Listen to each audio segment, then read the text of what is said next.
አሁን እንግዲህ የሩታ ሐሳብ አብርሃምን ወደሷ መመለስ ሳይሆን ከሄርሜላ ጋር ማጣላት እንደሆነ በግልጽ እየታየ መጥቷል ማለት ነው። ሰላም ጤና ይስጥልኝ፣ እንዴት ናችሁ? ለዚህ ቻናል አዲስ ከሆናችሁ ሰብስክራይብ በማድረግ ቤተሰቦች እንድትሆኑ ጋብዛለሁ። ቪዲዮ ላይክ በማድረግ ጀምሩት። እንዲሁም ቪዲዮን አይታችሁ ሲጨርሱ የእናንተን ሐሳብ አስተያየት ኮሜንት ላይ አስቀምጡልኝ።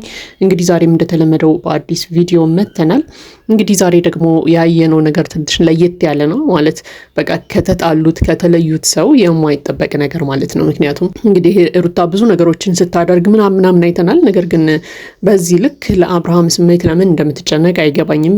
አብርሃም ጋር መገናኘት ሁሉ ጊዜ ለምን እንደምትፈልግም አይገባኝምና አሁን ግን ወደ ምን እየሄደ መጥቷል? በቃ አብርሃምን ከሄርሜላ ጋር ማለያየት ማጣላት እንደሆነ ሐሳቧ እየተሰማኝ መጥቷል ማለት ነው። ምክንያቱም በቃ እሷ ጋር ቢሆን ጥሩ ነው፣ መልካም ነው፣ አንድ ላይ ሆኖ ልጃቸውን ቢያሳድጉ ቢያኖሩ ምናምን። ነገር ግን በቃ ካልሆነ አልሆነም ብሎ ነገሮችን ወደ ኋላ መተው የተሻለ ነው ብዬ አምናለሁ። ምክንያቱም በዚህ ልክ አብርሃምንም ማስጨነቅ የሆነ ጭንቀት ውስጥ ማስገባት ትክክል ነው ብዬ ስለማላምን ማለት ነው። ለማንኛውም ግን እንግዲህ ዛሬ የሀብል ስጦታ ይዛለት ሄዳለች። እንግዲህ ምን አስባ ነው የሚለውን ያው ሩታ ብቻ ነች የምታውቀው። ነገር ግን አሁን ላይ ሩታና ኤፍሬም የሆነ ሴራ እያሴሩ እንደሆነ ይሰማኛል። ምክንያቱም ሁለቱንም አይታችሁ ከሆነ በዙሪያቸው ያሉ ሰዎችን ይቅርታ ይጠይቃሉ፣ ደስተኛ ሆነው ለመታየት ይሞክራሉ ምናምንና የሆነ ለየት ያለ ስሜት ሰው ላይ ሲፈጠር ታስተውላላችሁ። በቃ ያስታውቃል። ሁሉም የሚያደርጉት እንቅስቃሴ ምናምን የውሸት እንደሆነ ያስታውቃል። እና ኤፍሬምም ልክ እንደ ሩታ አይነት ጸባይ ያለው ሰው ይመስለኛል። ምክንያቱም በቃ ተመሳሳይነት ያለው ተግባር ነው እያደረጉ ያሉት። ባለፈውም ሁለቱም አብርሃምን ይቅርታ ጠይቀዋል፣ ሄርሜላን ይቅርታ ጠይቀዋል። በዙሪያቸው ያሉ ሰዎች ጋር ሰላም ለማውረድ ምናምን ሞክረዋል። ነገር ግን ከዛ በኋላ ከሚያደርጓቸው ነገሮች ስናይ ደግሞ የሆነ ተንኮል እየሰሩ እንደሆነ ያስታውቃል። ምክንያቱም ትላንትና አይታችሁ ከሆነ 2 ቪዲዮዎች ተለቀው ነበረ፣ በሩታ በኩልም በነ ሄርሜላ በኩልም ማለት ነው። እና ሆን ብለው ሄርሜላንም ለብቻ አብርሃምንም ለብቻ ለማድረግ ስላሰቡ ብቻ ሁለቱንም በተመሳሳይ ሰዓት ግን የተለያየ ቦታ ቀጥረዋቸዋል። ኤፍሬም ሄርሜላን ቀጥሯል፣ ሩታ አብርሃምን ቀጥራለች። በቃ እነዚህ ልጆች ለማለያየት ማለት ነው። ምክንያቱም ብዙ ጊዜ አይታችሁ ከሆነ ሩታ ስትቀጥረው አብርሃምን ከሄርሜላ ጋር ነው የሚመጣው። በቃ ብዙ ቦታ ሲሄድ ከሄርሜላ ጋር ነው የሚሄደው። ሄርሜላንም ሲቀጥሯት ከአብርሃም ጋር ነው የምትሄደው። ዛሬ ግን ምንድነው ያደረጉት? ሩታን በራሷ መንገድ አብርሃምን ቀጥረዋለች፣ ኤፍሬምን በራሱ መንገድ ሄርሜላን ቀጥሯታል። ለማንኛውም ግን እንግዲህ ያው ሩታ አብርሃምን አግኝተዋለች። ያው እንግዲህ አብርሃምን ካገኘችው በኋላ በቃ ከፍቶት ስላየሁኝ ራሱን ሪላክስ እንዲያደርግ ብዬ ነው ምናምን ብላ እንግዲህ የሀብል ስጦታ ይዛለት ነው የሄደችው ማለት ነው። እንግዲህ የሀብል ስጦታ ሰውን ሊያረጋጋ አይችልም፣ ሪላክስ ሊያስደርግ አይችልም። በቃ ምን ሀብል ነው አለቀ። በቃ እንደ ስጦታ ትሰጠዋለች፣ ይዞ ይሄዳል። ከዛ ይዞ ሲሄድ ምንድነው የሚፈጠረው? ሄርሜላ ጋር ይጋጫሉ። ለምን የሩታን ስጦታ ተቀበልክ? ምን አስባ ነው የሰጠችህ? አንተ ፊት ባትሰጣት ኖሮ ምናምን የሚሉ ብዙ ሰጣ ገባዎች ይነሳሉ ከሄርሜላ ጋር። ምክንያቱም በቃ ሴቶች ነን እናውቃለን። እኔ የምንለው ሰው ሄዶ ከሌላ ሴት ስጦታ ተቀብሎ ቢመጣ በጣም ከባድ ነገር ነው የሚፈጠረው። ወይ ደግሞ ከዛም አለፍ ብሎ ደግሞ ሩታ የአብርሃም የድሮ ሚስቱ ናት። በቃ ከድሮ ሚስቱ ጋር ሄዶ ስጦታ መቀባበል ማለት ትልቅ ጸብን ነው የሚያመጣው እውነት ለመናገርና ያንን ሀብል ስትሰጠው ታይቷል። እንግዲህ አብርሃም ፈቃደኛ አልነበረም ለመውሰድ ሀብሉን። ነገር ግን ሩታ በጣም ስትናደድም አይተናታል። ለምንድን ነው ማትቀበለኝ? ምን ችግር አለው ምናምን እያለች ማለት ነው። ችግሩ ያንቺ ባል አይደለም አብርሃም፣ አሁን ላይ የሌላ ሴት ነው።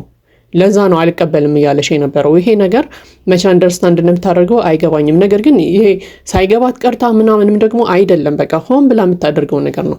አብርሃምንና ሄርሜላን ለማለያየት እየሄዱ ያለበት መንገድ እንደሆነ ይሰማኛል፣ ከኤፍሬም ጋር ሆኖ ማለት ነው። ስለዚህ አሁንም ቢሆን ሩታ የሆነ ሴራ እያሴረች አይደለም እያሰበች አይደለም ማለት አንችልም። ምክንያቱም ከምታደርገው ነገር በግልጽ ማየት እንችላለን። በቃ የሆነ ሴራ እንዳሰበች ያስታውቃል፣ ከሁኔታዋ ያስታውቃል፣ ከአወራሯ ያስታውቃል፣ ከኤፍሬም ጋር የሚያደርጉት ነገር ያስታውቃል። ኤፍሬምም እሷም ያላቸው ሪአክሽን ተመሳሳይ መሆኑ ራሱ የሆነ ሴራ እያሴሩ እንደሆነ ያስታውቃል። በቃ ምክንያቱም ኤፍሬም ከሄርሜላ ጋር ሄዶ ሄርሜላን የሆነ ነገር ሲላት ነበረ። ሩታ ደግሞ አብርሃምን የሆነ ነገር ትለዋለች። የእውነት እርቅ ቢሆን ኖሮ የፈጠሩት ሄርሜላና ሩታ ለምን አይገናኙም? ሩታ የሀብል ስጦታውን ለምን ለሄርሜላ አልሰጠቻትም? እርቃቸው የእውነት ከሆነ ለምንድን ነው ለአብርሃም ያስፈለገው? እንደውም ብዙ ኮሜንቶችን እያየው ነበርና አብርሃም ባክህ ተጠንቀቅ፣ የሆነ ነገር አሰርታበት ሊሆን ይችላል ሀብሉ ላይ የሰጠችህ ምናምን የሚሉ ብዙ ኮሜንቶች አሉና ይህን ነገር አለመጠራጠር አይቻልም። ምክንያቱም ሩታ ካሁን በፊት መድኃኒት ያጠጣችው ሰው ነች፣ አብርሃምን ማለት ነው። ስለዚህ አሁን ላይ ምን አስባ የሀብል ስጦታ እንደሰጠችው ለማናችንም ግልጽ አይደለም። ለማንኛውም ግን አብርሃም ያው መጨረሻ ላይ በግድም ቢሆን ያው ሀብሉን ተቀብሎ ይዞ ሄዷል። ሄርሜላ ያንን ሀብል ስታይ ምን ትላለች የሚለው ደግሞ ሌላ ጥያቄ ነው። እንደግል ግን ልክ እንዳየች ያንን ሀብል በጣጥሳ ነው መጣል ያለባት። ምንም አይሰራላትም። ምክንያቱም በቃ አብርሃም አሁን ላይ የሄርሜላ ነው። በቃ ባሏ እስከሆነ ድረስ ከሌላ ሴት የመጣን ስጦታ እያየች ዝም ማለት አለባት ብዬ አላምንም እኔ እንደግል ማለት ነው። ስለዚህ አንዳንድ ጊዜ ሩታ በዚህን ያክል መጠን አብርሃምን ባትፈታተኙ መልካም ነው የሚል እምነት አለኝ። በቃ ደስ አይልም። ምክንያቱም አላውቅም እንግዲህ እናንተ ምን እንደሚሰማችሁ ሌሎቻችሁ። ነገር ግን በቃ ሰው ከተለያየ ተለያይቷል ነው። ከዛ በላይ ያንን ሰው በየቀኑ በህይወቱ እየገቡ መፈታተን መረበሽ ምናምን አግባብነት አለው ብዬ አላምንም።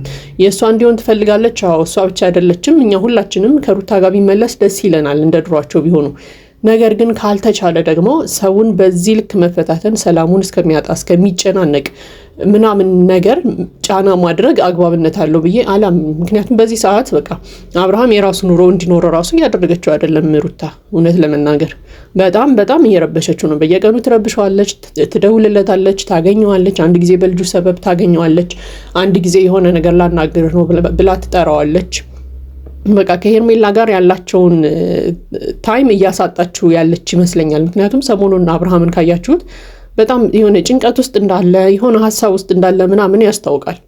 በቃ ያንን ነገር እንኳን ተረጋግቶ እንዲፈታ እያደረገችው ነው ብዬ አላምንም። ትናንትናም እጅግ በጣም ሲጨናነቅ አይተነዋል። ዛሬም ጥሩ ሙድ ላይ አይመስልም።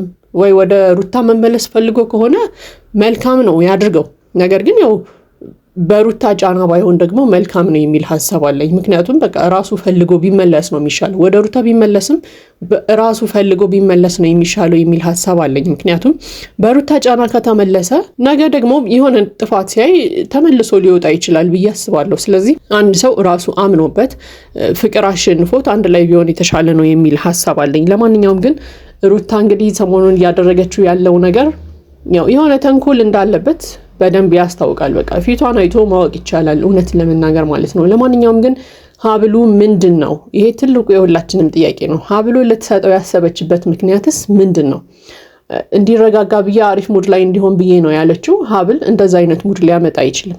እውነት ደግሞ እንደ ተመልካች እንደ ኦዲየንስ በኮመንት ያየናቸው አንዳንድ ነገሮች አሉ። የሆነ ነገር አሰርታበታለች ሀብሉ ላይ አስደርጋበታለች ምናምን የሚሉና እውነት ያ ነገር ሆኖ ሊሆን ይችላል የሚልም ጥርጣሬ ሊኖረን ይገባል ብዬ አምናለሁ። ምክንያቱም በቃ ከመሬት ተነስቶ ሰው እንደዚህ አይነት ነገር አያደርግም። ለተጣላው ሰው ማለት ነው። ለተጣላው ሰው የወርቅ ስጦታ ሊሰጥ አይችልም። ስለዚህ ሩታ ምንድነው ሀሳቧ፣ ምንድነው ያሰበችው የሚለው ነገር እንግዲህ በቀጣይ የምናየው ነው የሚሆነው። አብርሃምስ ከሩታ የወሰደውን ሀብል ያደርገዋል፣ ይጠቀምበታል፣ ወይንስ ደግሞ ይጥለዋል፣ ወይ ደግሞ ሄርሜላ ያንን ሀብል በጣጥሳ ትጥላለች? ይሄ እንግዲህ ያው በቀጣይ የምናየው ነገር ነው የሚሆነው። ግን ትልቁ ዓላማቸው ይመስለኛል አብርሃምን ከሄርሜላ ጋር ማቃቃር ማጣላት ነው ብዬ አስባለሁ። ምክንያቱም በቃ ያንን የወርቅ ሀብል ስታይ ለምን ከሩታ ተቀበልክ ብላ እንግዲህ የሆነ ጸብም ባይሆን መኮራረፍ ራሱ ሊፈጠር ይችላል ብዬ አምናለሁ።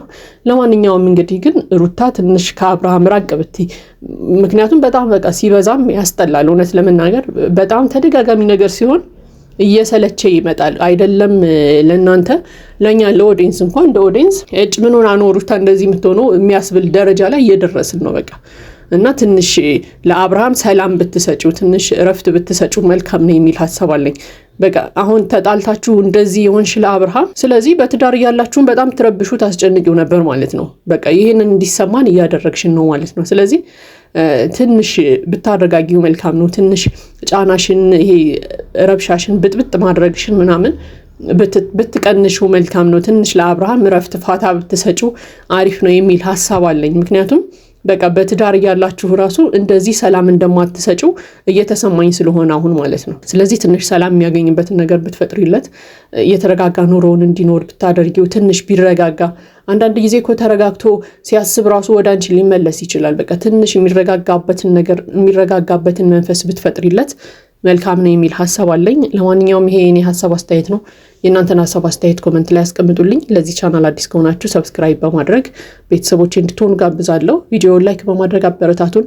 መልካም ጊዜ ይሁንላችሁ።